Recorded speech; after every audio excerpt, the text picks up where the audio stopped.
Assalamualaikum warahmatullahi wabarakatuh.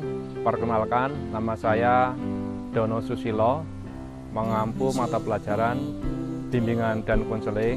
Perkenalkan, nama saya Tri Hasbuti. Anak-anak biasanya di sini memanggilnya dengan Bu Asti.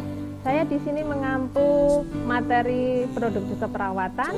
Perkenalkan, nama saya Murniati sebagai staf keuangan di SMK Cipta Bakti Husada Yogyakarta. Perkenalkan, nama saya Haris Wiyanto, biasa dipanggil Pak Haris. Saya sebagai security di SMK Kesehatan Cipta Bakti Husada Yogyakarta. Perkenalkan, saya Irham Baskoro. Saya adalah salah satu guru CPH yang mengampu mata pelajaran matematika.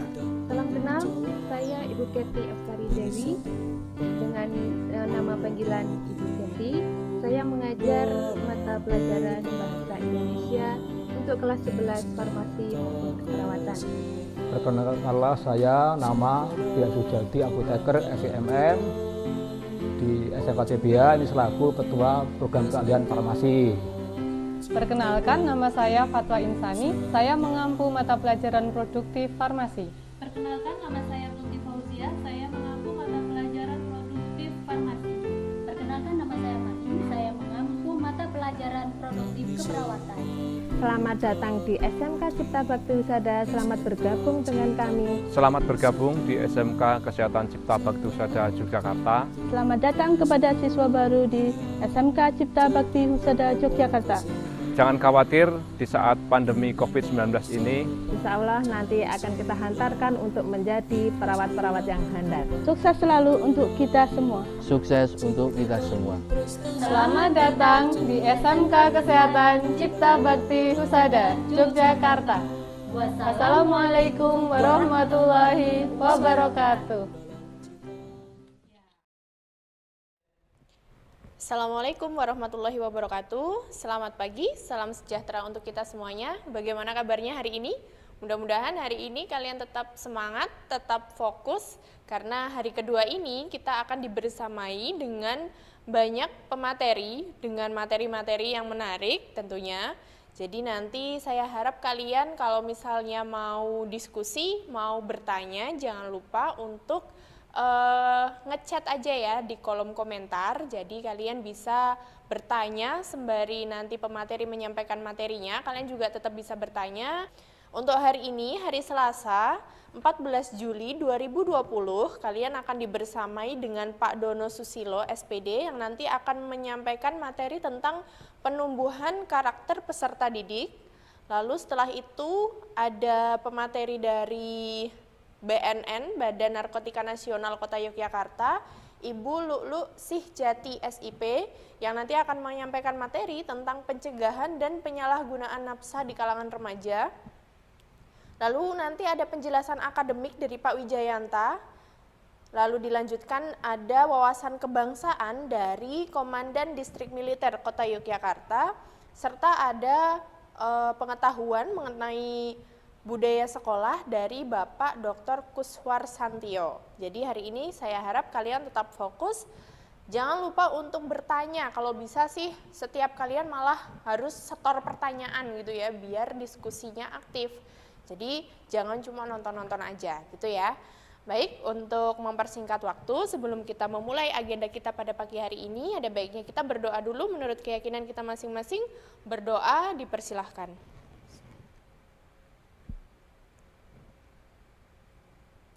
Selesai. Oke, kita langsung saja agar waktunya tidak semakin molor. Untuk materi yang pertama yaitu penumbuhan karakter peserta didik akan disampaikan oleh Bapak Dono Susilo, Sarjana Pendidikan. Jadi saya harap kalian tetap fokus kepada Bapak Dono Susilo, Sarjana Pendidikan. Waktu dan tempat kami persilahkan. ya sebelumnya, Assalamualaikum warahmatullahi wabarakatuh.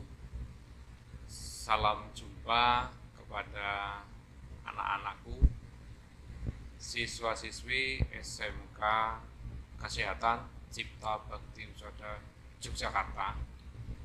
Selamat menikmati mula atau awal mengikuti kegiatan belajar mengajar dengan model daring.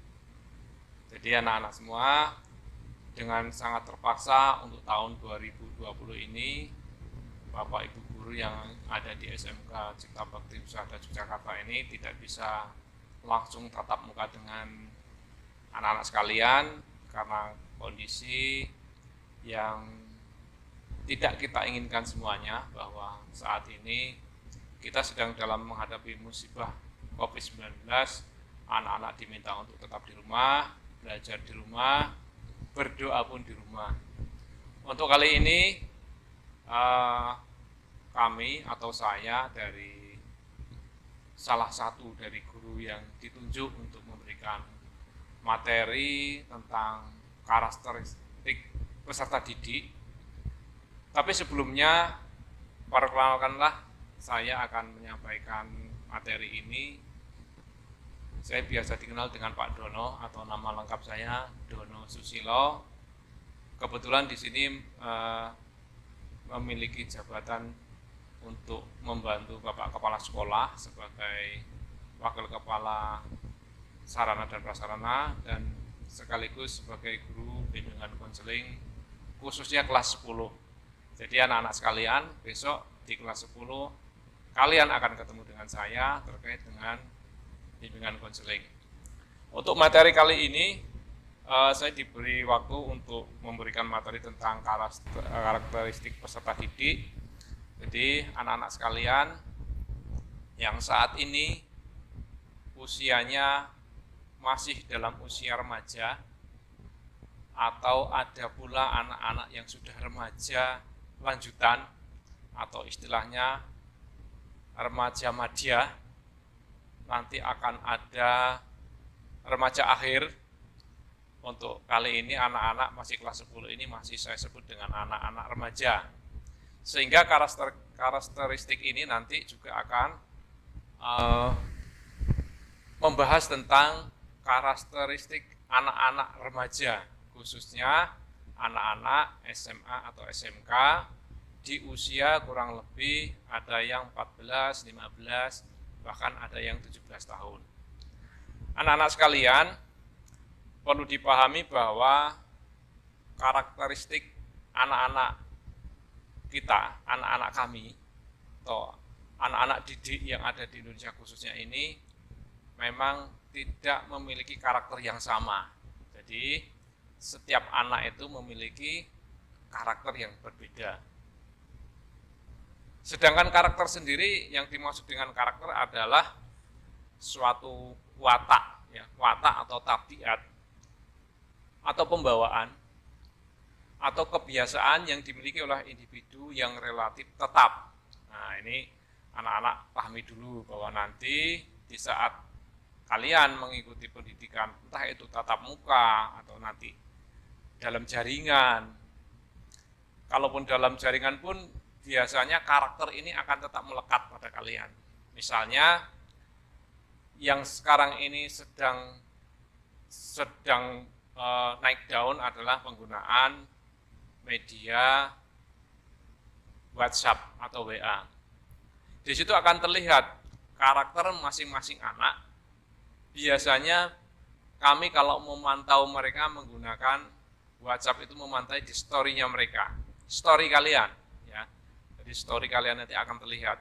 Oh, karakter anak ini misalnya bawaannya marah terus, ya. Tabiatnya memang pendiam, gitu ya.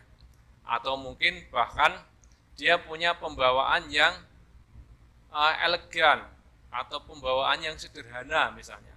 Nah, ini nanti keunikan-keunikan karakter anak-anak ini nanti kalian harus bisa memahami, sehingga dengan memahami karakter masing-masing teman-teman kalian nanti proses kegiatan belajar mengajar akan dapat berjalan dengan lancar, ya. Karena di saat kita ketemu dengan teman-teman kalian atau anak-anak kalian atau teman-teman kalian atau anak-anak yang ada di sini nanti akan bertemu dengan teman-teman yang baru, teman-teman yang sebelumnya kalian belum pernah ketemu. Karena ini adalah awal masuk dari berbagai kalangan SMP, MTS, atau bahkan ada yang paket C gitu ya. Dan ada dari berbagai daerah, ada yang dari Sumatera, ada yang dari Kalimantan mungkin. Kalau di Yogyakarta ini, DIY ini kan ada daerah Delingo, Bantul, Sleman gitu ya. Di setiap daerah itu pun juga memiliki karakter yang berbeda ya. Jadi karakter masing-masing daerah akan berbeda dengan daerah yang lain. Lebih spesifik lagi, nanti karakter ini akan muncul secara individu. Ya, individu, pribadi. Anak-anak mempunyai karakteristik yang bisa dikatakan unik atau unik. Ya, bahkan pengalaman yang sudah ada, kebetulan latar belakang saya sebagai bimbingan konseling, yang akan banyak muncul adalah anak-anak di kelas 10 itu terkait masalah adaptasi dengan lingkungan. Adaptasi lingkungan itu bisa adaptasi dengan ruangan, bisa adaptasi dengan bapak ibu guru, bisa adaptasi dengan teman-teman sekelas, ya, bisa adaptasi dengan lingkungan sekolah. Anak-anak sekalian, jadi nanti kami akan berusaha memahami karakteristik kalian. Apa sih yang kalian mau dengan sistem pembelajaran yang akan kami lakukan? Begitu pula dengan anak-anak sekalian, harus juga bisa memahami karakteristik masing-masing bapak ibu guru. Ya, jangan sampai hanya karena melihat story terus mengartikan bahwa story itu untuk saya, story itu untuk teman sekelas, story itu untuk si dia. Jadi jangan terlalu sensitif, ya. Marilah kita bersama-sama secara cerdas dan dewasa untuk mensikapi penggunaan media-media yang sekarang ini kita manfaatkan. Karena andalan kita di saat pandemi COVID-19 ini adalah dengan dalam jaringan, ya, dengan IT yang sudah ada. Dan kami juga akan memahami anak-anak sekalian terkait dengan karakteristik asal daerah. Jadi mohon maaf kalau yang misalnya di daerah yang agak sulit mendapatkan sinyal gitu ya. Tapi kami juga berusaha memfasilitasi asalkan kalian tidak memiliki kuota gitu ya, tiba-tiba sinyalnya agak susah gitu. Kami juga akan mencoba untuk mensiasati itu, silahkan mencari sinyal di sekolah ya, tetapi dengan catatan tidak boleh berkerumun, menggunakan protokoler kesehatan yang sudah diterapkan. Misalnya wajib kita lakukan saat ini adalah menggunakan masker. Kenapa saya tidak menggunakan masker? Karena saya berdiri sendiri beserta mas kameramen dengan jarak 2 meter lebih gitu ya. Jadi ini yang dikatakan protokoler kesehatan. Salah satunya kami tidak bermasker tetapi kami jaga jarak kurang lebih 2 meter. Nah, anak-anak pun juga kami juga harapkan jika kalian nanti, Pak, saya pengen ada sinyal yang full ya. Tetapi dengan kondisi yang tidak memungkinkan membeli kuota gitu ya, dan kebetulan bisa dijangkau datang ke sekolah gitu ya, dengan jaga jarak, dengan tidak ngobrol, tidak temu kangen, saya kira kalau ingin mendapatkan sinyal dalam jaringan gitu dari pihak sekolah juga membolehkan. Jadi anak-anak sekalian, terkait dengan karakteristik ini tadi sudah saya sampaikan, kami akan memahami karakter kalian, kalian juga akan memahami karakter kami, sehingga pada saatnya nanti proses kegiatan belajar mengajar akan dapat berjalan dengan lancar. Terus yang selanjutnya di sini yang dikatakan adalah peserta didik. Peserta didik kalau dilihat secara nyata ya, sebetulnya peserta didik adalah anak-anak yang membutuhkan membutuhkan ilmu pengetahuan. Anak peserta didik adalah individual yang memiliki keunikan, berbeda satu sama lain, dan tidak satupun yang memiliki ciri-ciri persis sama meskipun mereka itu saudara kembar. Ya, walaupun kembar lahir sama persis, saya yakin mereka pasti punya karakter yang berbeda, walaupun mungkin hampir sama. Ya.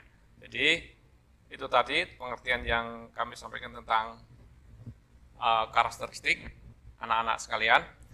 Selanjutnya ini akan saya sampaikan biar semua paham bahwa terkait dengan kategori kalian di sini adalah anak-anak remaja. Di sini saya mengutip dari bukunya Kanopo, Pikunas 2008. Ada beberapa fase remaja. Karena yang akan kita tangani, yang saya tangani dengan Bapak Ibu guru di sini adalah anak-anak remaja. Yang pertama adalah remaja awal, itu di usia 12 sampai dengan 15 tahun. Yang kedua adalah remaja madya. Remaja madya itu di usia 15 sampai 18 tahun. Ada remaja akhir pada usia 19 sampai 22 tahun.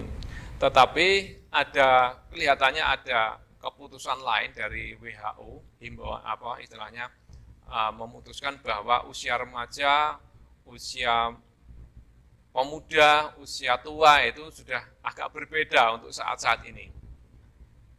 Jika dilihat dari klasifikasi usia tersebut, maka siswa sekolah menengah termasuk ke dalam kategori awal dan madya.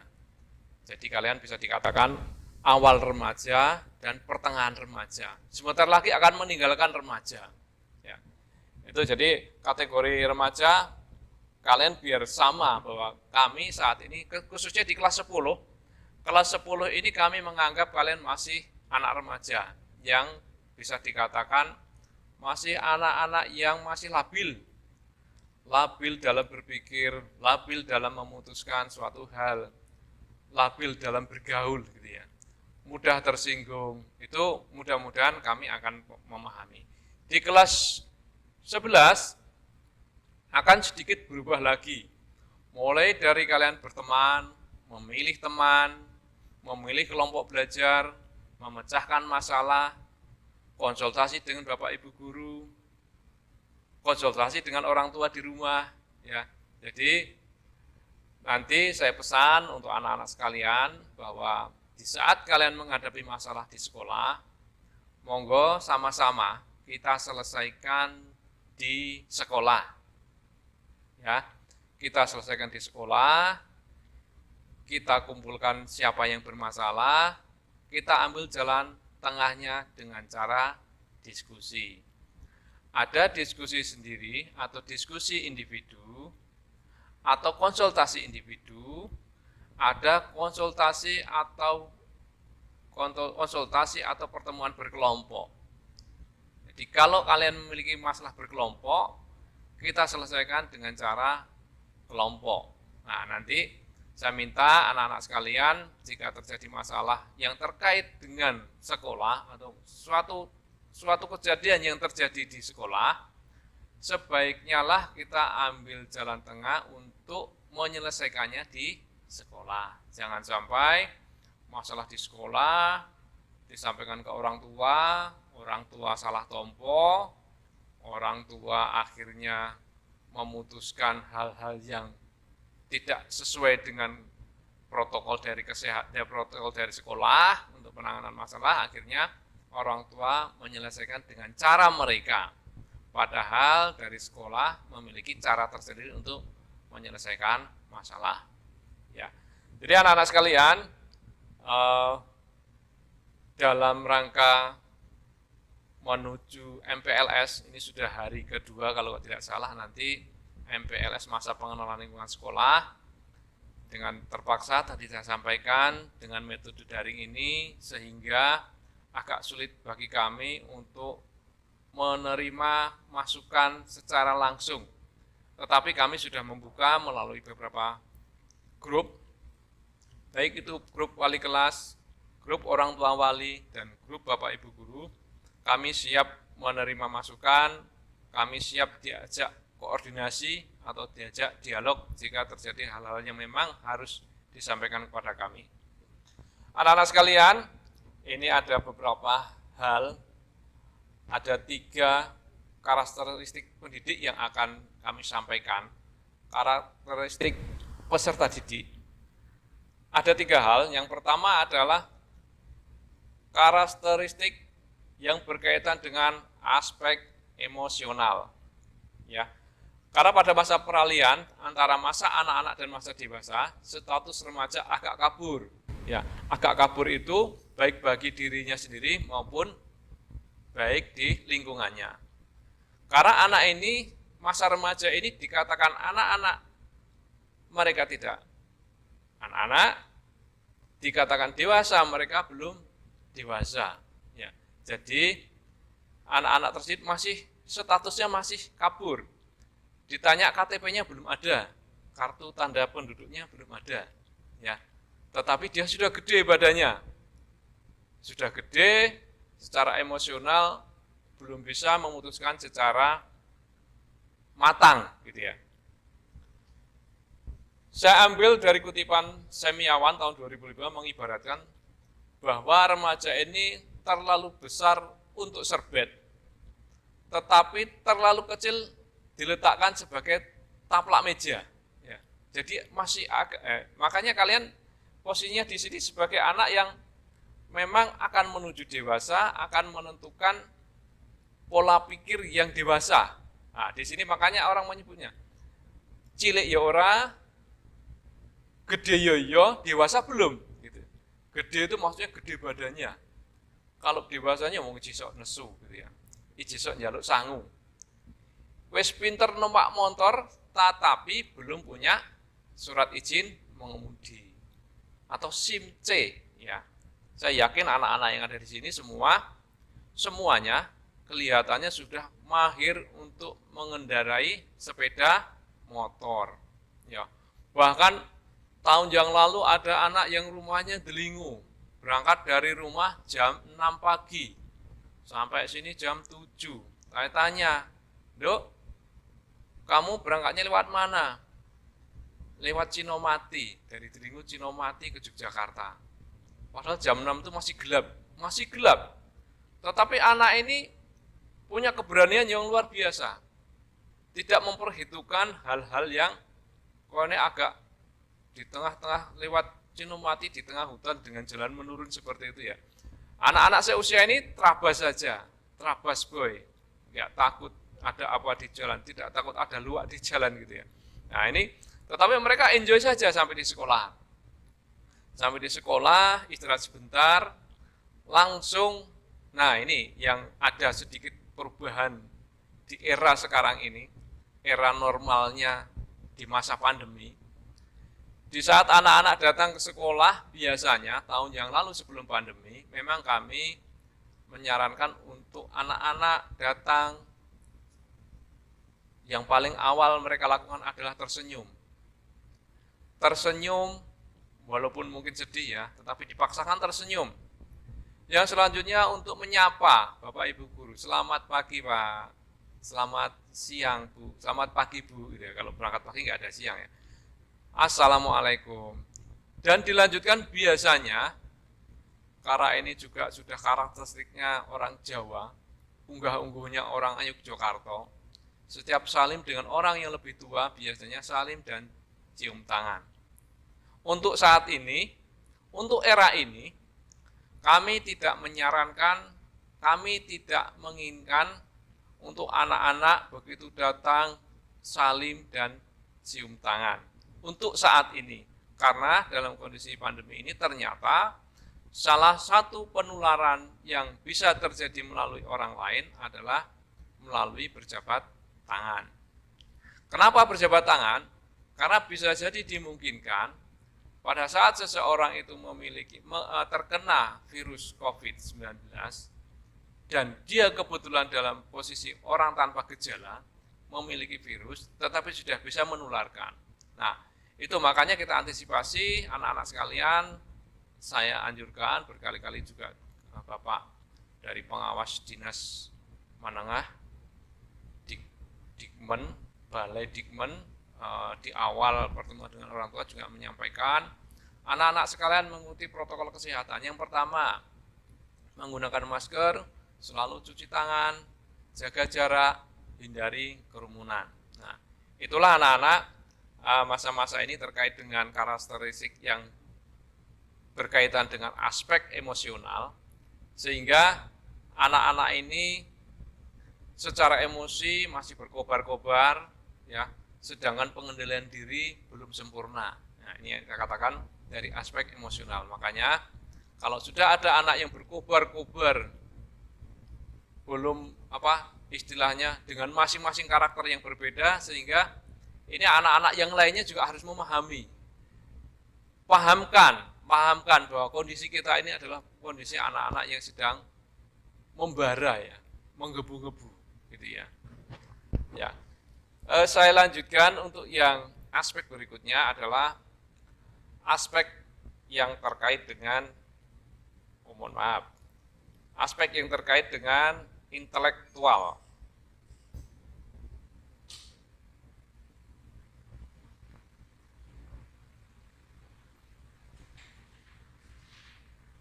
Ada aspek intelektual.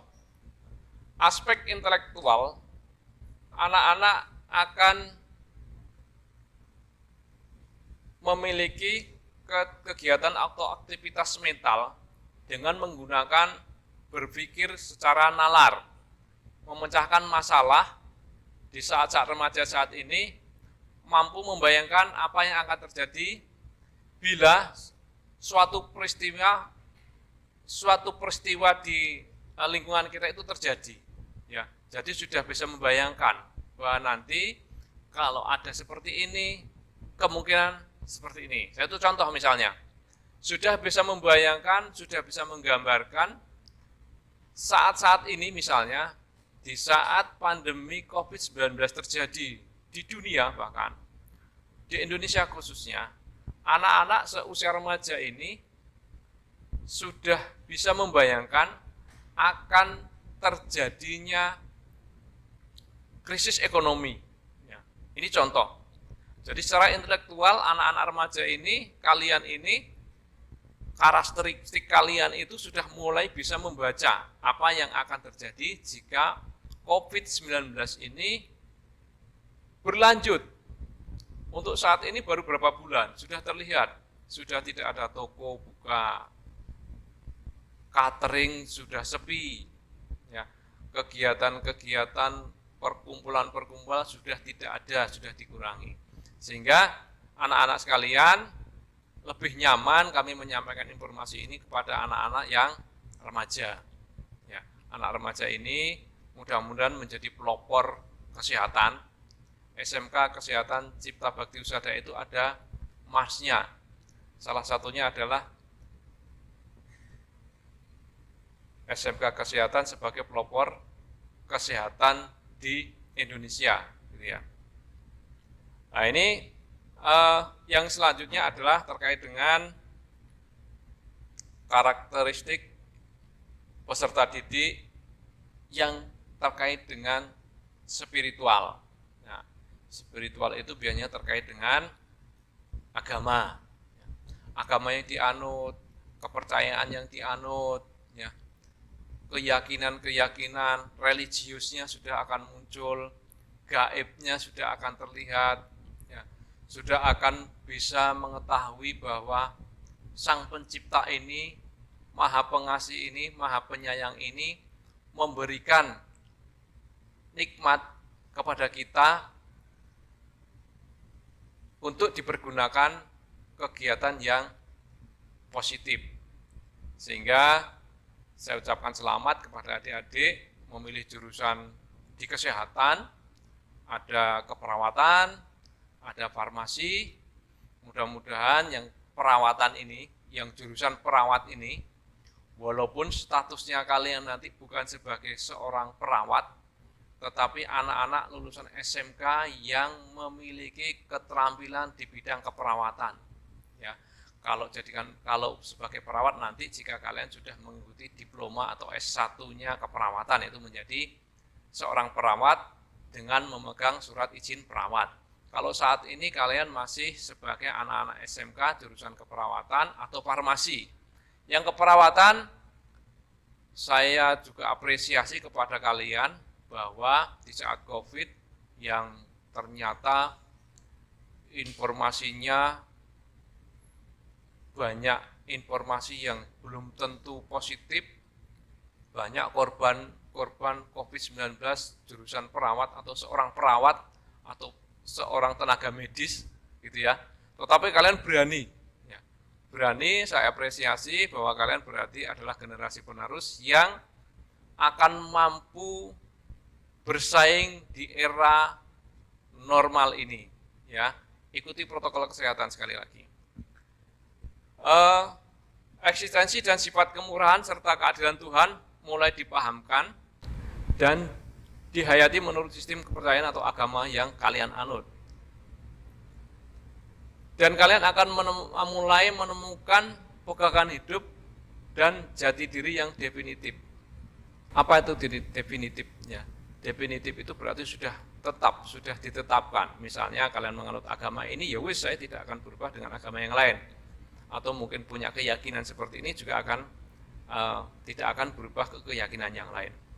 Jadi anak-anak sekalian, ini beberapa hal tentang karakteristik. Prinsipnya sampaikan kepada anak-anak sekalian bahwa di saat mengikuti kegiatan belajar mengajar, baik itu daring, baik itu klasikal kelak yang kita angan-angankan, yang kami kangen untuk ketemu anak-anak tatap muka, kangen untuk mengadakan kegiatan lapangan gitu, bersama-sama upacara bendera, baris berbaris dan lain sebagainya. Mudah-mudahan segera berlalu wabah COVID-19 ini, dan kami doakan semoga anak-anak, keluarga kalian, tetangga kalian, kampung kalian, bangsa Indonesia ini dalam keadaan sehat walafiat. Saya kira gitu informasi dari kami. Hanya ada beberapa tips yang mungkin bisa sebagai panduan. Yang pertama adalah selalulah berpikir positif untuk menjaga stabilitas imun tubuh kita. Yang kedua, ikuti protokol kesehatan untuk aktivitas sehari-hari. Yang ketiga, bersiaplah menjadi anak, menjadi siswa untuk menghadapi kehidupan dengan tatanan hidup yang baru. Yang berikutnya, pergunakan fasilitas teknologi secara positif untuk kegiatan pendidikan. Yang keempat, berdoalah semoga wabah ini segera berlalu. Terima kasih. Sekali lagi saya ucapkan selamat bergabung di SMK Kesehatan Cipta Bakti Husada Jakarta. Sukses selalu untuk kalian. Saya akhiri, wabillahi taufik wal hidayah. Wassalamualaikum warahmatullahi wabarakatuh. Terima kasih kepada Pak Dono Susilo, Sarjana Pendidikan, yang sudah menyampaikan materi mengenai penumbuhan karakter peserta didik. Mudah-mudahan setelah ini kalian semua, siswa-siswi baru SMK Kesehatan Cipta Bakti Husada Yogyakarta, memiliki karakter yang baik, memiliki potensi yang baik, dan siap untuk belajar menjadi pribadi yang lebih baik, gitu ya. Untuk yang selanjutnya, yaitu ada materi pencegahan dan penyalahgunaan nafsa di kalangan remaja. Saya yakin ini sudah familiar sekali di antara kalian semua tentang nafsa, tentang narkotika, psikotropika, zat-zat adiktif. Dan ini ada materi yang baru lagi, tentunya agar kalian tidak lupa, dan bagi yang belum pernah tahu ya biar tahu gitu ya. Dari Badan Narkotika Nasional Kota Yogyakarta yang nanti akan disampaikan oleh Ibu Lu'lu Sihjati SIP berkaitan dengan pencegahan dan penyalahgunaan nafsa di kalangan remaja. Kepada Ibu Lu'lu Sihjati SIP, waktu dan tempat kami persilahkan.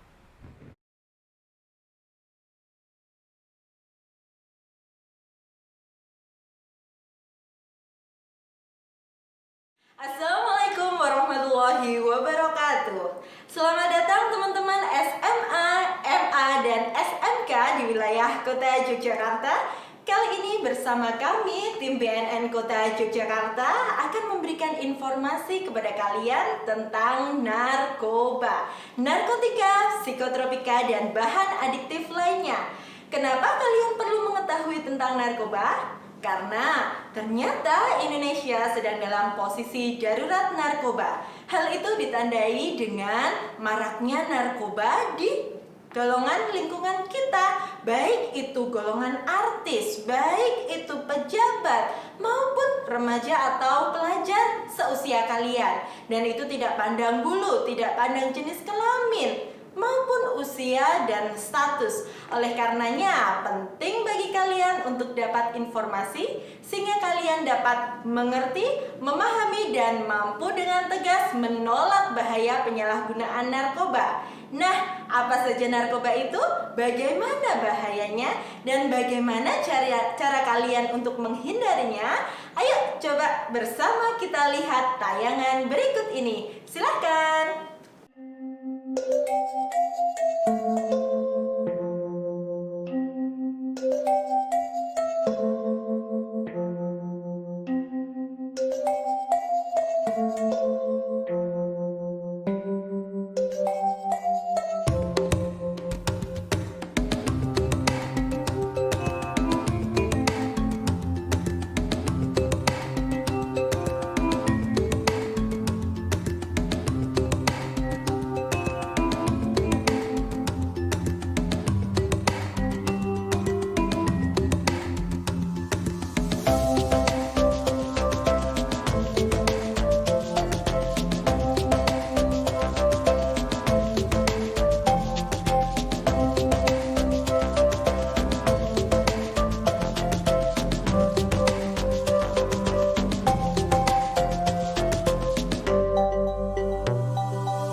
Nah, teman-teman, demikian tadi kalian sudah dapat informasi tentang narkoba dan bahayanya.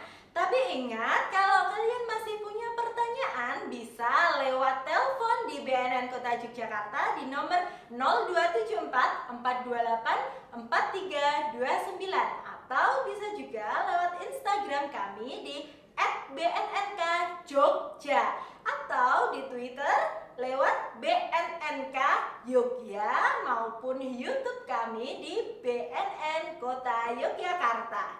Ingat teman-teman, kalau narkoba itu dilarang untuk dicicipi. Narkoba bukan untuk dicicipi, tapi narkoba harus dihindari. Sekali kalian mencoba narkoba, maka nanti kalian bisa masuk penjara, masuk rumah sakit, atau masuk kuburan. Siapa yang mau ke sana? Gak ada yang mau. Makanya kalian jadilah siswa yang selalu berprestasi. Narkoba, no. Prestasi, yes. Ingat, semangat, kita harus anti narkoba. Terima kasih kepada Ibu Lu'lu Sijati, SIP dari Badan Narkotika Nasional Kota Yogyakarta yang sudah menyampaikan materi mengenai pencegahan dan penyalahgunaan nafsa di kalangan remaja. Saya harap ini bisa menjadi pesan bagi semua siswa-siswi baru SMK Kesehatan Cipta Bakti Husada kalian semua untuk semakin terhindar dari yang namanya nafsa, segala macam bentuk narkotika, psikotropika, dan lain-lain yang tadi sudah disampaikan. Saya harap itu selalu Anda ingat-ingat semua dan jangan sampai kalian bersinggungan dengan zat-zat itu, seperti itu ya. Untuk yang selanjutnya, ini penting sekali, sangat penting, jadi harap kalian tetap fokus karena setelah ini ada penjelasan akademik yang akan disampaikan oleh Pak Wijayanta SPDSI selaku Waka Kurikulum di SMK CBH ini. Jadi penjelasan akademik ini nanti akan berkaitan dengan proses belajar mengajar kalian. Jadi sekali lagi saya sampaikan bahwa ini penting sekali, tolong tetap fokus dan jangan lupa kalau misalnya kalian ada pertanyaan bisa langsung chat aja di kolom chat ya. Nanti akan kita bantu menjawab di kolom chat juga, seperti itu. Kita langsung saja untuk mempersingkat waktu berkaitan dengan penjelasan akademik kepada Bapak Wijayanta SPDSI. Waktu dan tempat kami persilahkan. Assalamualaikum warahmatullahi wabarakatuh. Selamat pagi anak-anak semua. Pada kesempatan hari ini, masih di kesempatan MPLS, saya Bapak Wijayanta akan menyampaikan materi MPLS pada pagi hari ini mengenai akademik, di mana akademik ini adalah kegiatan pendidikan atau kegiatan pembelajaran yang nanti akan dilaksanakan di bangku SMK ini. Tentunya kalian kemarin ketika di SMP ya sudah mengalami pembelajaran, dan di bangku SMK ini terdapat banyak sekali perbedaan kegiatan pembelajaran yang akan kalian laksanakan ke depannya. Baik, untuk pertama, di sini saya akan menjelaskan mengenai visi dari SMK Kesehatan Cipta Bakti Husada Yogyakarta. Visi SMK Kesehatan Cipta Bakti Husada Yogyakarta adalah terwujudnya insan berakhlak mulia, mandiri, unggul dalam iptek, dan terampil dalam bidang kesehatan. Kemudian misinya, 1. Mewujudkan manusia yang beriman dan bertakwa kepada Tuhan Yang Maha Esa. 2. Mewujudkan manusia mandiri yang memiliki etos kerja, berpikir cerdas dan kreatif. 3. Menyiapkan tenaga kesehatan yang memiliki kecakapan hidup dan keterampilan sosial, serta menguasai teknologi informasi dan komunikasi. Selanjutnya, mewujudkan lulusan yang berprestasi, mampu bersaing, dan berwawasan global. Kemudian misi yang terakhir, mengembangkan jalinan kerjasama dengan dunia usaha dan dunia industri sebagai tempat praktek dan untuk penyaluran kerja. Nah, di sini maksud dari visi dan misi dari SMK Kesehatan Cipta Bakti Husada Yogyakarta ini, kalian nanti setelah 3 tahun ke depan, itu diharapkan supaya menjadi alumni yang memiliki akhlak yang baik, akhlak yang mulia. Kemudian kalian bisa mandiri, berwirausaha, kemudian kalian menguasai ilmu, pengetahuan, dan teknologi, dan juga terampil dalam bidang-bidang kesehatan. Kemudian di sini tadi juga ada banyak istilah baru ya, yang kalian belum pernah tahu ketika kalian di bangku SMP. Seperti contohnya ada dunia usaha dan dunia industri. Yang dimaksud di sini adalah rekanan dari SMK Kesehatan Cipta Bakti Husada untuk mengembangkan kegiatan pendidikan.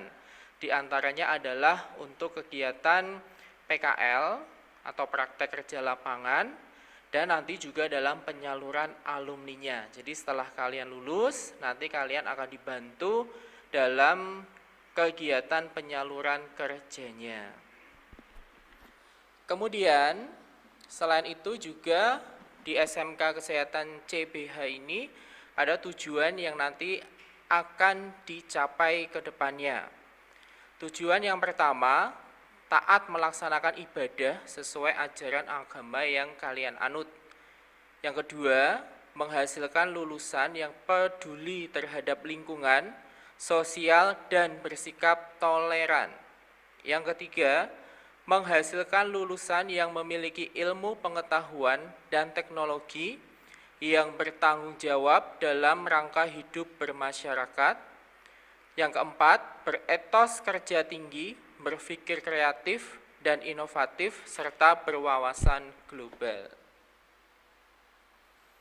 Kemudian terwujudnya jaringan kerjasama yang harmonis dengan orang tua, masyarakat, dunia usaha, dunia industri, dan pemerintah. Selanjutnya, setiap tahun kita menargetkan lulus 100% dan masuk peringkat 5 besar untuk tingkat kota Yogyakarta dan 15 besar untuk tingkat provinsi daerah istimewa Yogyakarta. Kemudian memiliki sarana dan prasarana yang lengkap sehingga kegiatan pendidikan bisa lancar dan tujuan pendidikan bisa tercapai. Kemudian selanjutnya di sini kalian tentunya datang ke sekolah kemarin hanya dalam proses pendaftaran, kemudian ada tes wawancara, dan kedepannya kalian nanti akan menjalankan kegiatan KBM daring atau KBM online.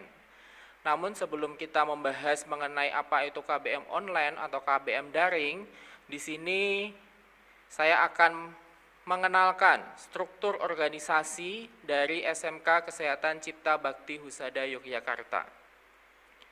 Kepala Sekolah Bapak M. Nur Salim SH MPD, kemudian Waka Kurikulum Wijayanta SPD SI, Waka Kesiswaan dan Humas Ibu Nur Hayani SPD, Waka Sarana dan Prasarana Dono Susilo SPD, Kepala Perpustakaan Ibu Kantun Lestari SPD, Ketua Program Keahlian Keperawatan Ibu Marmi SST MKes, kemudian Ketua Program Keahlian Farmasi, Dr. Andes Sujadi Apotek SE MM MBA. Untuk Kepala Tata Usaha oleh Ibu Puji Lestari SE, kemudian staf tata usaha sekaligus sebagai laboran farmasi adalah Bapak Yogi Kurnia Perdana, staf TU sekaligus laboran keperawatan Ibu Frinda Agriani, bagian keuangan Ibu Luwiani dan Ibu Murniati.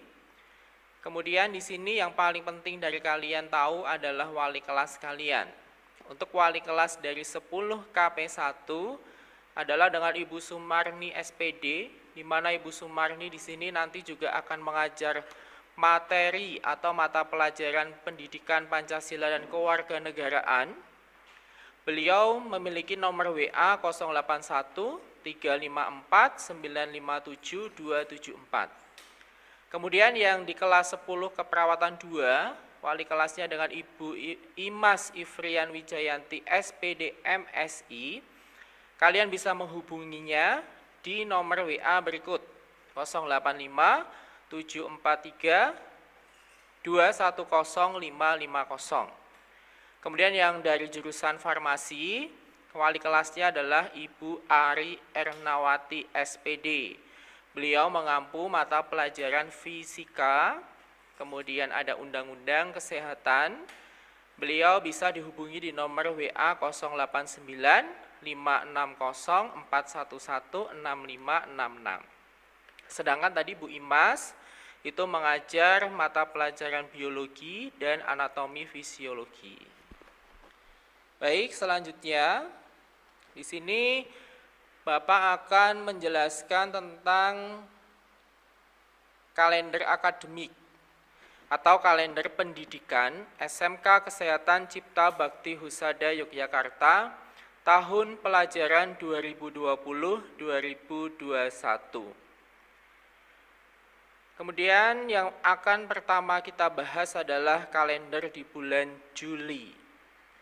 Di bulan Juli di sini tanggal 13 sampai 15 Juli 2020 merupakan hari pertama masuk sekolah. Dan kalian untuk siswa kelas 10 itu diisi dengan kegiatan masa pengenalan lingkungan sekolah atau MPLS yang dilaksanakan secara online atau daring. Kemudian tanggal 31 Juli itu ada hari libur Hari Raya Idul Adha. Kemudian di bulan Agustus itu ada hari libur Hari Proklamasi Kemerdekaan Republik Indonesia tanggal 17 Agustus 2020 yang biasanya kita tetap masuk untuk melaksanakan upacara bendera. Kemudian tanggal 20 Agustus 2020 adalah tahun baru Islam 1442 Hijriah. Untuk kelas 10 kegiatan KBM akan dilaksanakan pada hari Kamis tanggal 16 Juli 2020. Mengenai teknis bagaimana nanti pembelajaran online akan saya sampaikan setelah ini. Kemudian masuk di bulan September. Di bulan September ini ada penilaian tengah semester GASAL yang akan dilaksanakan pada tanggal 14 sampai 21 September 2020. Untuk kegiatan PTS atau penilaian tengah semester nanti akan dilaksanakan dengan cara online, yaitu kalian mengerjakan dengan menggunakan handphone kalian atau dengan menggunakan laptop kalian. Baik, kita lanjutkan untuk yang bulan Oktober. Di sini setelah UTS atau PTS selesai, nanti nilai PTS akan kita bagikan ke orang tua. Dan di bulan Oktober di sini nanti ada peringatan Hari Sumpah Pemuda ya, tanggal 28 Oktober tahun 2020. Kemudian tanggal 29 Oktober 2020 ada hari libur Maulid Nabi Muhammad. Baik, untuk yang bulan November, di sini merupakan bulan-bulan terakhir atau hari terakhir pada semester GASAL ini. Nanti di bulan November ini ada penilaian akhir semester GASAL atau kalau dulu disebut dengan ulangan akhir semester, tapi di SMK ini namanya PAS, penilaian akhir semester GASAL atau ganjil yang nanti akan dimulai pada tanggal 30 November 2020 sampai tanggal 9 Desember tahun 2020. Nanti pelaksanaan PAS semester gasal ini juga akan dilaksanakan dengan cara online, ya. Jadi nanti kalian mengerjakan tidak dengan kertas lagi, tapi mengerjakannya dengan menggunakan handphone atau dengan menggunakan laptop kalian. Kemudian untuk penerimaan rapor atau laporan hasil belajar semester gasal akan dilaksanakan pada tanggal 18 Desember 2020 yang nanti akan direncanakan dalam bentuk e-raport. Jadi bukan raport yang manual gitu ya. Dan di sini masih ada jeda dari setelah kalian selesai ujian tanggal 10 sampai 17 Desember 2020 nanti diisi dengan kegiatan apa? Nanti akan diisi dengan kegiatan remedi dan juga ada kegiatan kelas meeting. Nanti ke depannya jika masih dalam masa pandemi COVID-19 virus corona ini, maka kegiatan kelas meetingnya juga akan dilaksanakan dengan cara online. Kemudian setelah penerimaan rapor atau hasil belajar kalian selama 1 semester, nanti kalian akan libur semester gasal. Liburnya dari tanggal 21 Desember sampai tanggal 31 Desember. Nanti masih ketambahan libur tahun baru, yaitu tanggal 1 Januari 2020.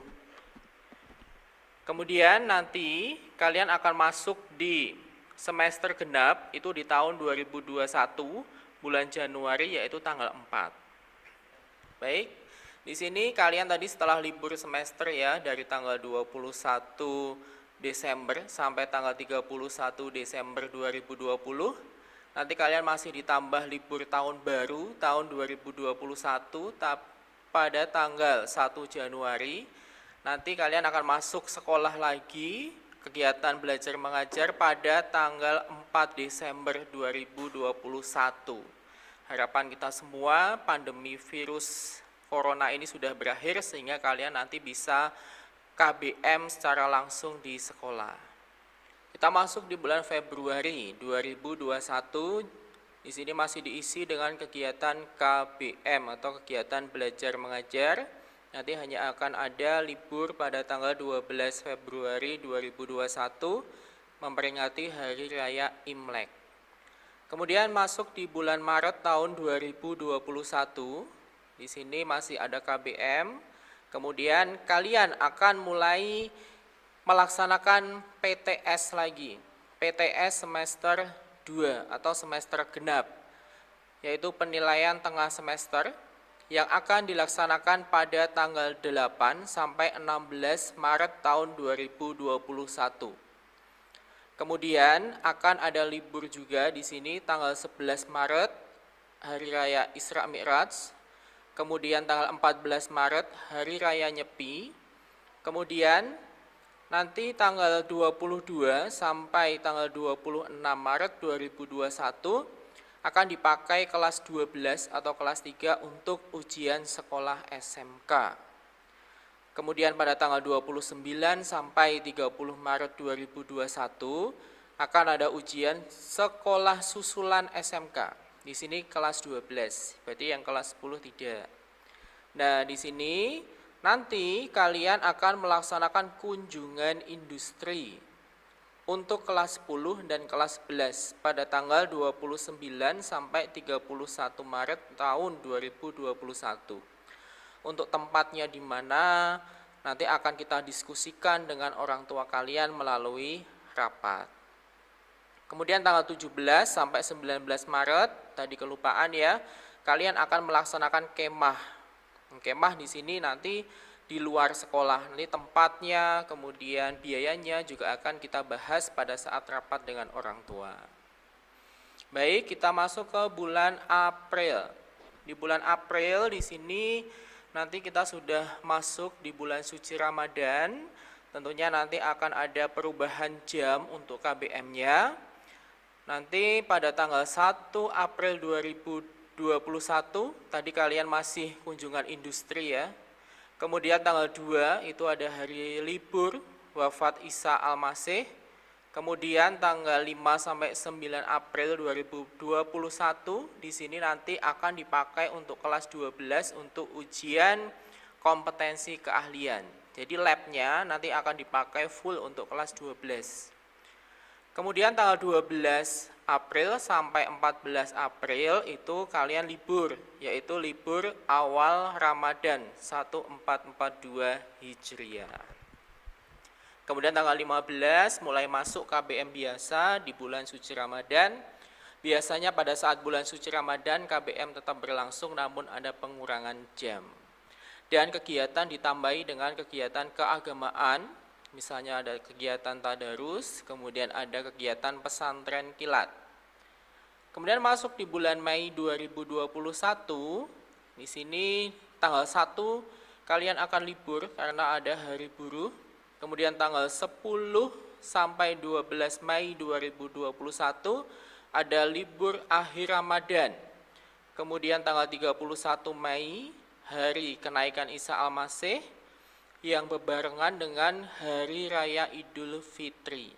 Nah, baru tahun ini ya kita akan merasakan Hari Raya Idul Fitri bareng dengan Hari Kenaikan Isa Al-Masih, yaitu di tahun 2021 nanti. Kemudian tanggal 14 sampai 19 Mei 2021 ada Hari Raya Idul Fitri yang nanti kaitannya masih ada libur, biasanya cuti bersama. Dan tanggal 26 Mei 2021 ada Hari Raya Waisak. Kemudian di tanggal 24 Mei di sini kalian sudah mulai pembelajaran seperti biasanya setelah libur puasa dan libur hari raya. Kemudian di bulan Juni tahun 2021 kalian akan ujian kenaikan kelas atau namanya adalah PAT, penilaian akhir tahun. PAT di sini mulai dilaksanakan pada tanggal 7 sampai 14 Juni tahun 2021. Di sini nanti PAT-nya juga dilaksanakan dengan cara online dengan menggunakan HP kalian atau laptop kalian. Dan ujian PAT ini sebagai salah satu rangkaian penentu kalian nanti bisa naik atau tinggal kelas. Kemudian penerimaan rapotnya, rapot kenaikan kelas akan dibagikan pada tanggal 25 Juni tahun 2021. Kemudian kalian akan libur pada tanggal 28 sampai 30 Juni 2021. Dan di bulan Juli juga masih libur sampai tanggal 9 Juli 2021. Dan nanti kalian akan masuk lagi, tapi kalian sudah masuk dan naik ke kelas 11 pada tanggal 12, 13, 14 Juli tahun 2021. Selanjutnya di sini saya akan menjelaskan mengenai KBM daring atau KBM online atau virtual yang akan kalian laksanakan pada bulan Juli sampai Agustus tahun 2020 sesuai dengan anjuran dari Dinas Dikpora Balai Dikmen ya. Dan nanti di sini untuk kegiatan KBM daring itu ada beberapa ketentuan, diantaranya sebagai berikut. Kegiatan KBM tahun pelajaran 2020-2021 secara daring akan dimulai pada hari Senin 13 Juli 2020 untuk kelas 11 dan kelas 12. Dan kalian yang kelas 10 akan mulai KBM daring pada tanggal 16 Juli 2020. Harinya adalah hari Kamis. Yang kedua, selama bulan Juli sampai dengan Agustus tahun 2020, KBM yang dilaksanakan adalah dengan daring, online, atau virtual. Yang ketiga, peserta didik mengikuti kegiatan KBM online dengan menggunakan aplikasi Google Classroom, Jogja Belajar, atau WhatsApp Group. Yang keempat, peserta didik mengikuti KBM online sesuai dengan jadwal yang sudah dibagikan oleh sekolah. Yang kelima, peserta didik melakukan presensi. Presensinya akan dilaksanakan secara online. Kalian cukup mengisi Google Form yang nanti linknya akan dibagikan oleh guru mapel kalian. Selanjutnya, pada saat KBM online, walaupun kalian berada di rumah, kalian tetap menggunakan seragam sesuai dengan ketentuan sekolah. Selanjutnya, peserta didik mengirim bukti mengikuti KBM online dengan mengirimkan foto ke guru mata pelajaran kalian. Selanjutnya, peserta didik mengerjakan dan mengumpulkan tugas dari guru mata pelajaran yang diberikan sesuai dengan ketentuan. Jadi, nanti pada saat KBM online, Bapak atau Ibu guru akan memberikan tugas. Di sini kalian harus, hukumnya wajib ya, mengumpulkan tugas tersebut. Kalau kalian tidak mengumpulkan tugas, nanti bisa memberatkan kalian ketika kalian nanti akan berproses untuk kenaikan kelasnya. Kemudian selanjutnya, pada saat kesempatan siang hari ini akan dijelaskan mengenai KBM daring itu seperti apa, gitu ya. Tentunya kalian kemarin di SMP itu belum lama ini juga melaksanakan KBM daring ya, kurang lebih sama sistemnya. Jadi nanti anak-anak semua di sini harus memiliki email dalam bentuk Gmail. Jadi nanti tugas MPLS dari saya yang pertama, nanti kalian harus membuat akun email dari Gmail ya. Kemudian kalian harus mendownload untuk Google Classroom, kemudian Jogja Belajar di handphone kalian. Kalian bisa mencari aplikasi tersebut dari Play Store yang ada di HP. Kemudian selanjutnya, nanti Bapak Ibu guru itu akan membagikan kode kelas yang akan kalian pakai untuk bergabung ke kelas yang Bapak Ibu guru ampu. Jadi nanti setiap mata pelajaran itu memiliki kode kelas Google Classroom masing-masing. Jadi nanti Bapak Ibu guru dalam KBM online atau daring itu menggunakan berbagai aplikasi. Ada yang menggunakan aplikasi Google Classroom atau disingkat dengan GC, ada yang menggunakan Jogja Belajar, ada yang menggunakan WhatsApp Group. Tentunya kalian di sini sudah memiliki nomor WhatsApp sendiri. Jadi nanti kalian harus membuat grup yang isinya adalah teman-teman satu kelas dan wali kelas kalian dan Bapak Ibu guru yang mengampu mata pelajaran yang ada di jenjang kalian. Sebagai informasi, kalian yang kelas 10 itu ada 17 mata pelajaran yang meliputi muatan nasional, muatan kewilayahan, kemudian dasar program keahlian, dan kompetensi keahlian yang jumlahnya nanti ada 17 mata pelajaran. Kalau yang mata pelajaran sudah kalian pelajari sejak kalian SD, bahkan itu ada pembelajaran agama, kemudian ada PPKN, ada bahasa Indonesia, ada bahasa Inggris, ada sejarah, kemudian penjaskes atau PJOK, ada bahasa Jawa. Bahasa Jawa di sini adalah mata pelajaran untuk muatan lokal kewilayahannya. Kemudian fisika, kimia, biologi juga sudah kalian pelajari ketika kalian di bangku SMP kemarin. Nanti akan ada Simkomdik. Di sini nanti akan belajar tentang komputer. Dan untuk mata pelajaran kejuruannya, untuk yang jurusan keperawatan nanti akan ada mata pelajaran anatomi, fisiologi, kemudian ada mata pelajaran komunikasi keperawatan, kemudian ada KDK. Dan yang farmasi nanti akan ada mata pelajaran farmakognosi dasar, ada mata pelajaran undang-undang kesehatan, ada K3LH, dan ada mata pelajaran dasar-dasar kefarmasian. Gitu ya untuk mata pelajarannya. Jadi saya ingatkan sekali lagi, nanti kalian setelah acara ini, mulai hari ini kalian juga harus membuat akun email dari Gmail. Kemudian kalian mendownload aplikasi Google Classroom, kalian mendownload Jogja Belajar. Ya, itu adalah tugas dari saya. Dan nanti dikumpulkan ke wali kelas kalian ya. Nah, siapa wali kelas kalian itu sudah saya infokan tadi di awal. Baik, selanjutnya di sini setelah saya menjelaskan tentang bagaimana KBM online, kemudian sistem penilaiannya bagaimana, ya nanti Bapak Ibu Guru juga akan melaksanakan kegiatan penilaian harian atau ulangan harian juga akan dilaksanakan dengan cara online.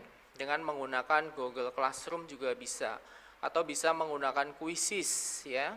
Jadi nanti Bapak Ibu Guru akan mengadakan ulangan harian atau penilaian harian setelah kalian belajar untuk satu bab. Kemudian nilai juga bisa didapatkan dari tugas-tugas yang kalian kerjakan setiap hari. Kemudian selain itu juga dari keaktifan kalian.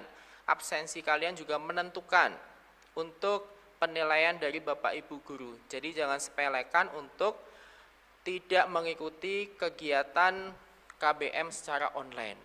Jadi apapun alasannya, kegiatan KBM online adalah wajib hukumnya, gitu ya.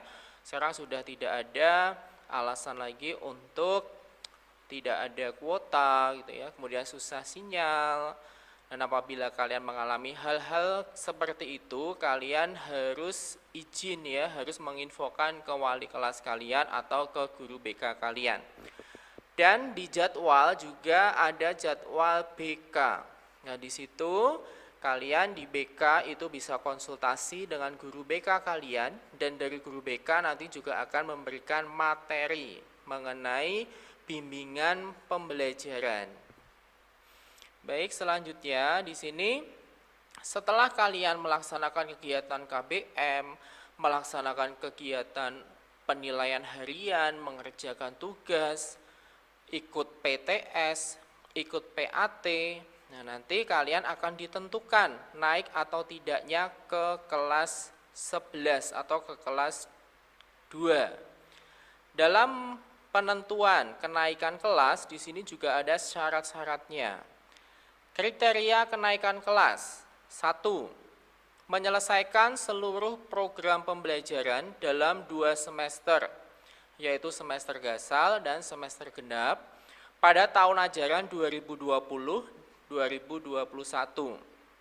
2. Nilai sikap sekurang-kurangnya baik. Jadi sikapnya di sini minimal baik. Kalian kalau nilainya semua bagus, tapi sikapnya itu cukup atau tidak bisa baik, kalian tidak bisa naik kelas. Sikap ini dilihat dari mana?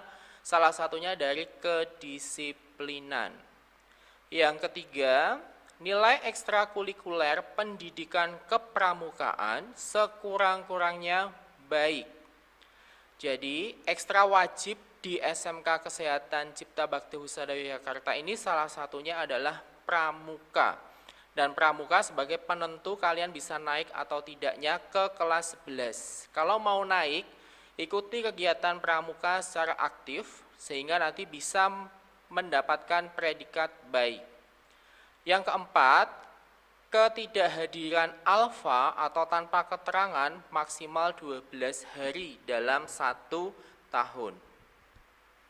Kemudian ketika kalian naik kelas itu tidak boleh memiliki lebih dari 2 mata pelajaran yang nilainya di bawah KKM.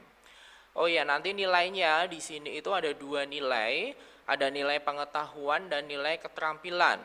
Kemudian dari nilai pengetahuan dan keterampilan itu ada nilai akhirnya, kombinasi dari nilai pengetahuan dan nilai keterampilan.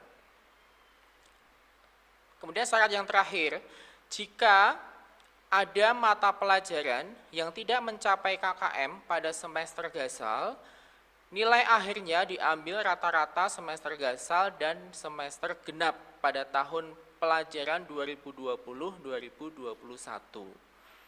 Jadi di sini kalian harus melaksanakan kegiatan KBM di SMK CBH ini dengan aktif, tugas-tugas terpenuhi semua, ujian-ujian diikuti dan nilainya harus di atas KKM.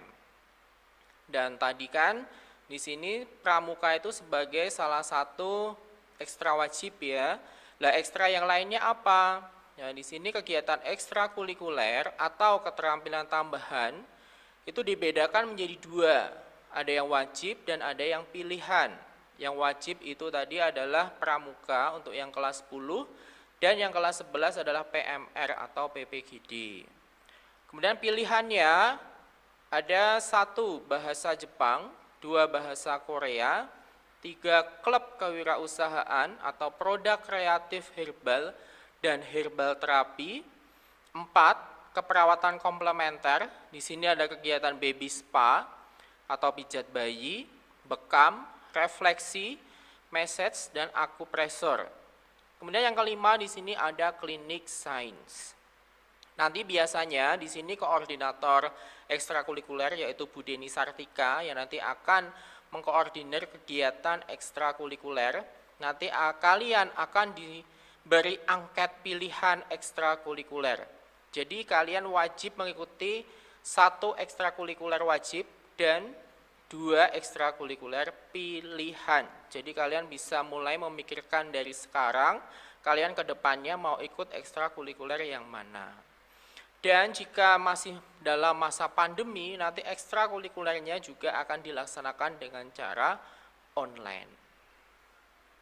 Baik, di sini nanti kalau kalian ada pertanyaan ya, nanti kalian bisa tanyakan melalui chat atau bisa WA ke nomor saya. Tadi nomor saya juga akan saya infokan di belakang. Mulai tahun 2020-2021, Sekolah SMK Kesehatan Cipta Bakti Husada Yogyakarta ini akan berbasis 1. Program lulus langsung kerja sambil kuliah, 2. Pengembangan diri, 3. Teaching factory khusus kesehatan, 4. Ketarunaan atau kedisiplinan semi militer kesehatan, selanjutnya berbasis kewirausahaan, smart school dan sekolah online. Jadi dalam masa pandemi ini membawa dampak positif bagi kita bisa melaksanakan kegiatan KBM dan penilaian secara online. Kemudian di sini selanjutnya saya akan menyampaikan tentang pembiasaan dan budaya di SMK Kesehatan Cipta Bakti Husada Yogyakarta. Ada pembiasaan harian. Pembiasaan harian ini apa saja? Meliputi 1. Hari Senin upacara, hari Selasa literasi atau gemar membaca, hari Rabu imtak, baca tulis Al-Quran, hari Kamis sholat duha, hari Jumat imtak atau Jumat bersih. Kemudian di awal pelajaran kita akan menyanyikan lagu Indonesia Raya dan lagu March SMK Kesehatan Cipta Bakti Husada Yogyakarta. Dan di akhir pembelajaran nanti akan menyanyikan lagu wajib syukur. Kemudian di kegiatan KBM sehari-hari, ketika nanti KBM-nya sudah mulai aktif, kalian hadir di sekolah, itu dimulai dari jam 7.15 sampai jam 15.15. Tapi kalau KBM online nanti akan dimulai dari jam 7.20 sampai jam 13.50. Akan ada 2 kali istirahat. Istirahat pertama nanti akan diisi dengan kegiatan sholat duha, dan istirahat kedua itu akan diisi dengan kegiatan sholat duhur. Kalau nanti sudah ke sekolah, akan dilaksanakan sholat duhurnya secara berjamaah. Kemudian pembiasaan mingguan dilaksanakan selama 1 minggu sekali. Ada kegiatan infak di hari Jumat, dan ada kegiatan gemar menabung di hari Senin. Di sini bisa untuk persiapan biaya kalian untuk kunjungan industri. Pembiasaan bulanan yang dilaksanakan setiap 1 bulan sekali. Di sini ada kegiatan berbusana Jawa pada saat hari Kamis Pahing. Dan yang kedua adalah pengajian kelas. Pengajian kelas di sini adalah berpindah tempat ya, nanti bisa dari teman kalian secara bergiliran atau bisa juga kegiatan pengajiannya di wali kelas kalian atau dilaksanakan di sekolah. Oke, sebagai penutup di sini Bapak akan menginfokan nomor-nomor WA ya yang sekiranya penting bagi kalian jika kalian selama kegiatan pembelajaran jarak jauh atau pembelajaran online di sini mengalami kendala, kalian bisa WA ke Bapak Kepala Sekolah, Bapak M. Nur Salim SH MPD di 081528527964 atau di HP saya bisa di 085729645744 atau di HP Pak Dono Susilo SPD di nomor 081328708749 atau ke nomor WA wali kelas kalian, atau bisa kalian langsung WA ke nomor WA Bapak Ibu Guru mata pelajaran. Jadi kalau kalian memiliki kendala pada saat online atau daring, jangan ragu atau jangan takut untuk bertanya bagaimana solusinya. Itu ya, jadi anak-anak semua tetap semangat ya, walaupun kalian pembelajaran secara online atau secara daring dari rumah, tetap diperhatikan tadi ketentuan-ketentuan dari sekolah, tetap kalian pelajari dengan baik-baik, kalian kerjakan tugasnya, kalian kumpulkan, dan kalian ikuti penilaian atau ulangan yang diselenggarakan oleh Bapak Ibu Guru. Kemudian jangan lupa saya ingatkan sekali lagi di sini, tugas dari saya, tadi yang pertama adalah kalian harus memiliki akun email dari Gmail. Kemudian download aplikasi Google Classroom, tentunya harus kalian install juga ya. Kemudian aplikasi Jogja Belajar. Kalian bisa mencari dua aplikasi itu di Play Store atau di App Store yang ada di HP kalian. Jika mengalami kendala kuota, kalian bisa melaksanakan kegiatan pembelajaran jarak jauh ini dengan datang ke sekolah. Nanti bisa menggunakan WiFi yang ada di sekolah. Nanti passwordnya akan diberikan dari sekolah. Oke, terima kasih pada kesempatan siang hari ini. Sudah banyak sekali yang saya sampaikan. Jika nanti ada pertanyaan-pertanyaan silahkan WA ke saya. Terima kasih. Wassalamualaikum warahmatullahi wabarakatuh. Untuk yang selanjutnya ini ada materi yang terakhir, jadi kalian harus tetap bertahan ya. Ini masih pada seger semua kan ya, karena di rumah masing-masing kalian masih bisa sambil minum-minum, sambil makan-makan, sambil istirahat, it's okay, nggak masalah. Jangan kaku-kaku banget, jangan lupa untuk terus berpartisipasi, diskusinya tetap dibuka, jadi setiap pertanyaan-pertanyaan kalian silahkan dituliskan di kolom chat ya. Untuk materi yang terakhir, kegiatan MPLS kita hari ini berkaitan dengan budaya sekolah akan disampaikan oleh Bapak Dr. Kuswarsantio ya, jadi tetap fokus. Untuk Bapak Dr. Kuswarsantio akan menyampaikan materi budaya sekolah, waktu dan tempat kami persilahkan. Assalamualaikum warahmatullahi wabarakatuh. Salam sejahtera bagi kita semua. Yang saya hormati Bapak Kepala Sekolah SMK Kesehatan Cipta Bakti Husada. Perkenalkan, saya Pak Kuswarsantio dari Fakultas Bahasa dan Seni Universitas Negeri Yogyakarta.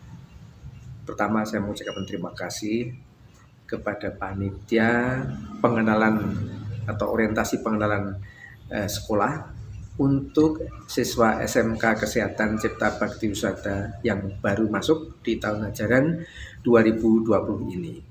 Dan tentunya salam hormat juga kepada seluruh Bapak Ibu guru serta karyawan di sekolah ini.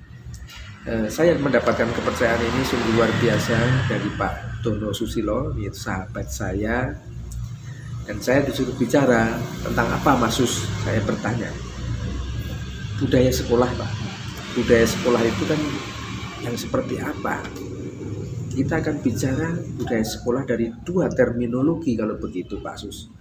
Yang pertama, budaya sekolah yang internal. yang ada di sekolah itu, dan nanti budaya sekolah yang ada di eksternal, di luar sekolah.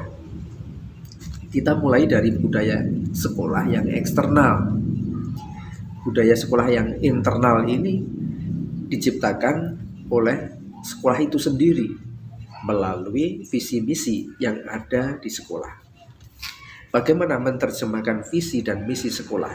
Tentunya poin per poin sudah dipertimbangkan oleh Bapak Ibu yang membuat visi misi tersebut.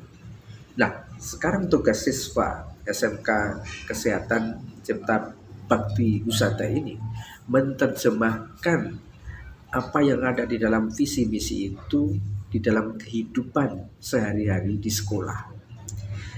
Saya akan memberikan sorotan pada 3 aspek di dalam budaya sekolah ini yang selalu kita temukan sehari-hari. Yang pertama masalah komunikasi.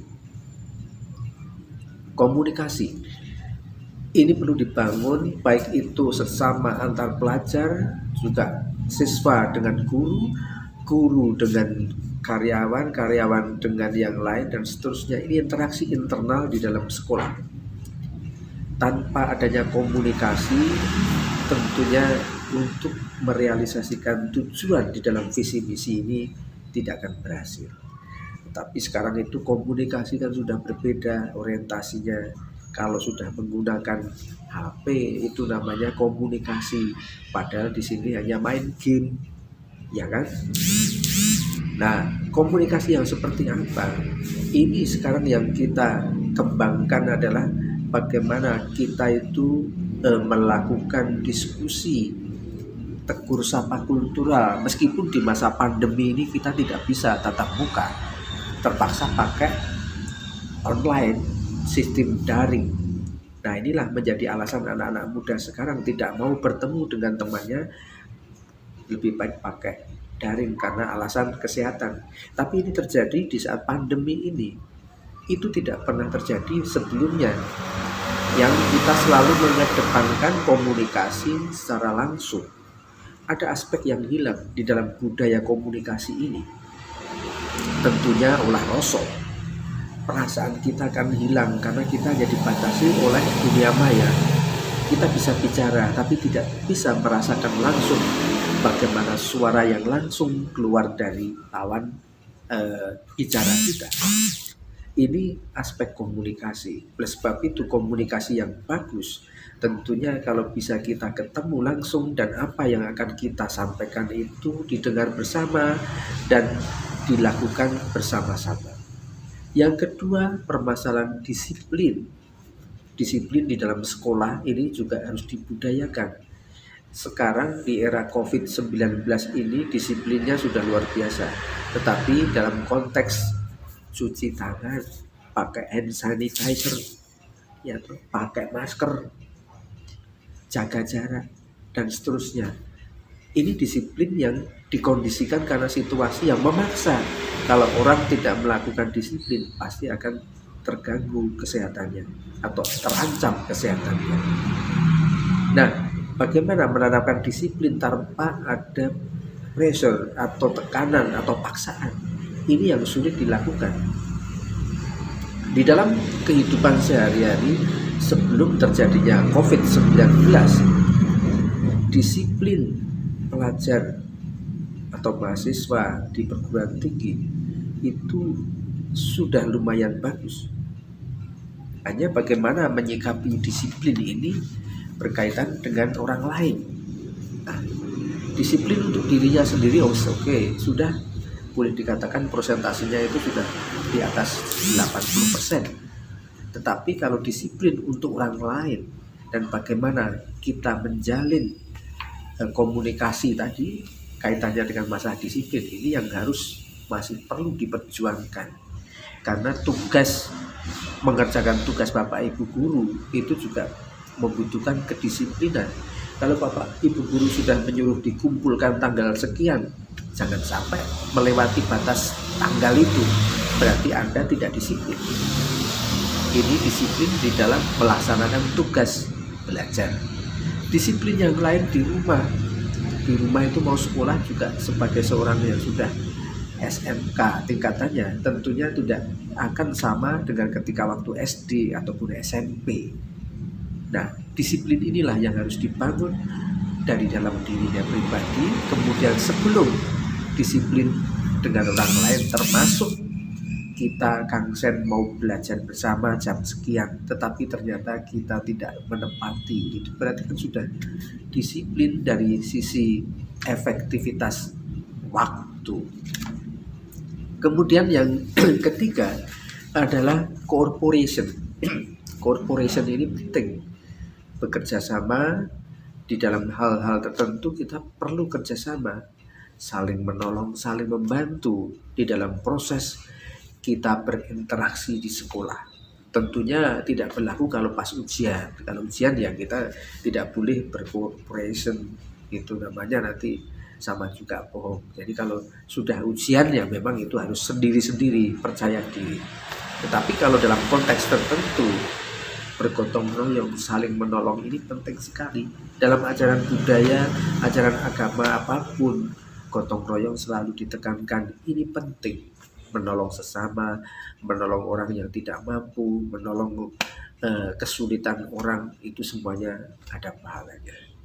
Oleh sebab itu, budaya-budaya yang ada yang saya sebutkan tadi itu sangat relevan antara prinsip budaya orang di Yogyakarta khususnya, budaya Jawa pada umumnya, dan Indonesia secara umum itu sama, bisa diterapkan dimanapun juga.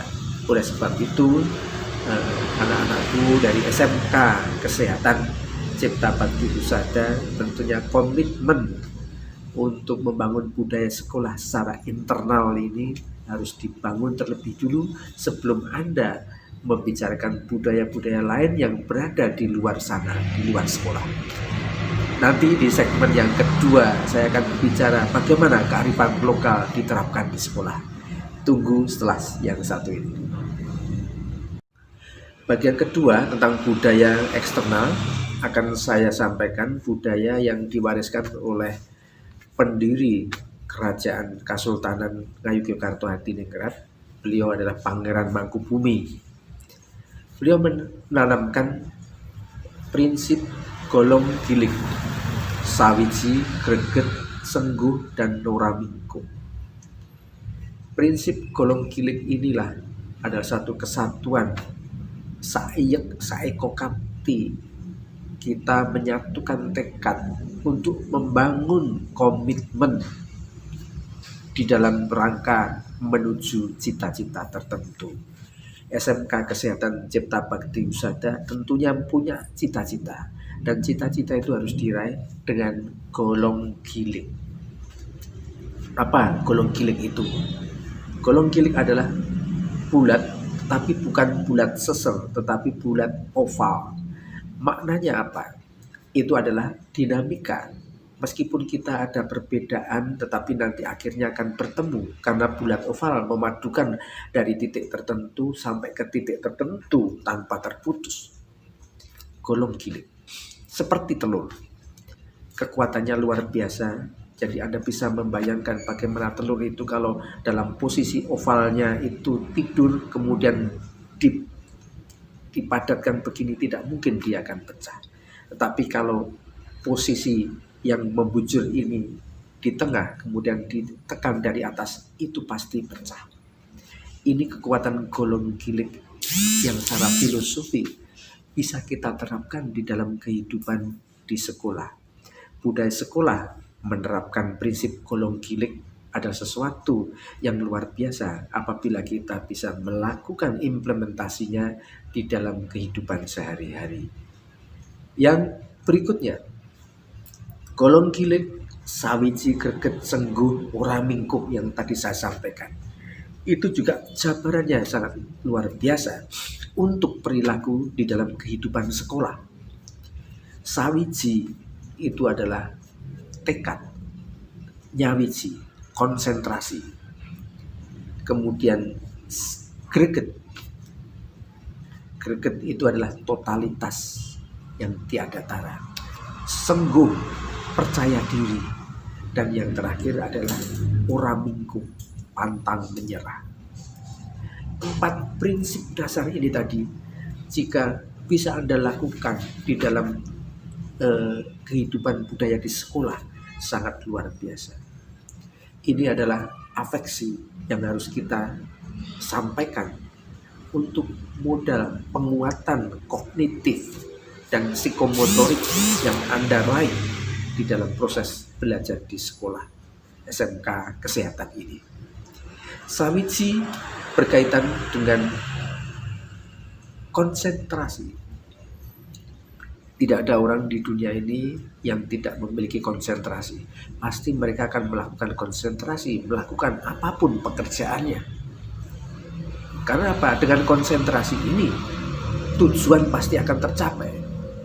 Coba Anda bisa membuktikan tanpa konsentrasi Anda bekerja bisa tidak selesai.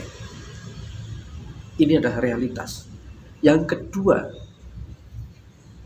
percaya diri atau sengguh. Sengguh itu percaya diri. Orang memiliki kemampuan tetapi tidak percaya diri. Bagaimana mungkin orang bisa percaya? Seorang tenaga kesehatan, Anda sebagai lulusan SMK Kesehatan, tetapi tidak menunjukkan kepedeannya. Mana mungkin orang percaya bahwa Anda lulusan SMK Kesehatan? Tunjukkan kepercayaan diri Anda, tetapi ingat, tidak boleh sombong. Nah, inilah, percaya diri boleh, tetapi terlalu overconfidence akhirnya akan menjadi sombong. Kalau sudah sombong, orang juga tidak akan mau melirik Anda dan mengakui Anda sebagai seorang ahli di bidang kesehatan. Yang ketiga, greget. Greget ini totalitas. Kalau Anda ingin sukses mempelajari sesuatu ilmu, pelajarilah secara total. Jangan setengah-setengah. Artinya apa?